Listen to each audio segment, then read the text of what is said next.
180 isa. Pwede pang kape. Gawa sa kahoy. Bayad tayo kung nabasag. Oo nga pa, hindi ba pa? Na makikita yung tiba yan. Quality. 350 yun. Combination ng wood sa ratan. Tama po, wood and ratan, combine. Nueva Ecija pa rin, no? Talagang malulupit talaga yung mga taga Nueva Ecija. Pantabangan to eh. Mga indigenous people po ang gumawa. Ito, 850 tray, oh. Combination of hardwood sa ratan.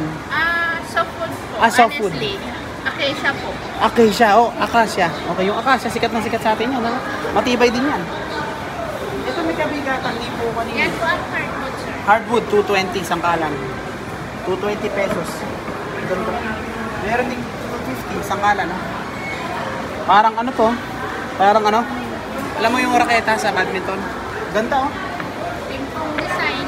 Opo.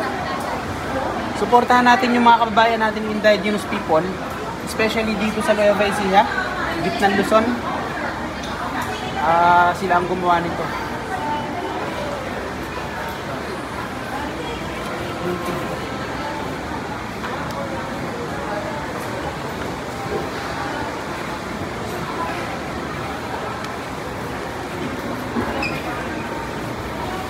Meron din silang pangkamot. Ayan. Ito, tatanong ko po ito. Ito po talagang ganito yung texture niya, no? Parang may pagka-snake siya. Parang pagka-alligator ang dating. Although binernisan siya, pero yung pinaka-design talaga niya, yung pinaka-skin niya, ganito po talaga. Ganyan po talaga yun. Oo. Galing. Anahaw po siya. Anahaw? Anahaw yung kahoy na to? Sa Ilocano is abyang. Abyang? Abyang, okay. Ito po, curious ako, magkano po ito? Ayun, may presyo. 850. Naalala ko, yung pag tinuturo namin sa school, ito yung wala kasing konohan nun, hindi, yung bigas, hindi machine yung nagkokono. So, binabayo. So, nandito yung bigas, palay. Okay. Rice pounder. Hanggang pound to pound. Tapos, papahanginan, matitira yung bigas. Siyempre, durug-durug na yun. Kaya napakasarap din sinaing. Yun, no? 850. May mga tawad pa po ito pag tinawaran namin. Pwede ba natawad pa kami? Wholesale. Pag wholesale meron. Siyempre pag natitingin lang. Again to, 150 pesos lang. Okay, may magtatanong kung saan to. Dito sa Walter Mart, Gapan City. Walter Mart. So, ayan, tapat ng Watson. Meron din, ito, yan ang mga gusto ko. Yung bigat yung... Oo, ang ganda, Mahilig pa naman ako pag nagluluto, yung dinidikdik. Kasi lilitaw yung sarap ng paminta. Bibili tayo nito. Parang gusto ko to. Hanggang bihira lang sila dito Hindi ko agad-agad natatanggal yung tenga nito.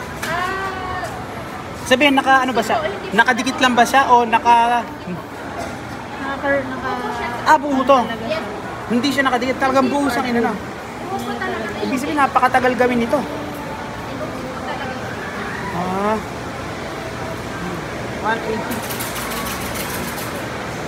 150 tatlo. 150 isa. Makukuha ko. Pag one set medyo...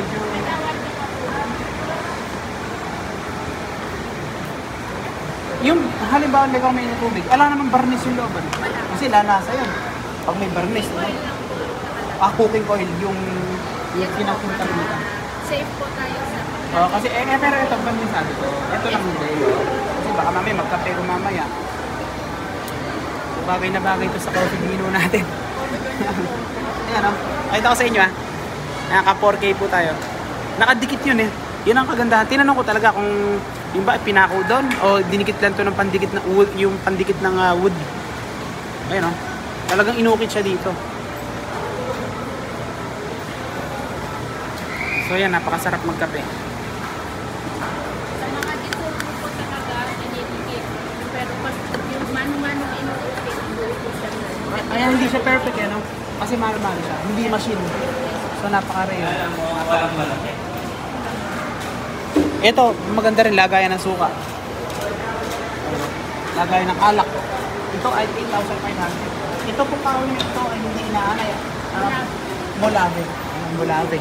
Mga anak, Molave tree. Ano po? Tapos ito, lagayan ng mga alak. Grabe, ang ganda. So, mahilig tayo sa ganito. Kung may ganun na, oh, bibili mo ito. Kung may sobrang ganun.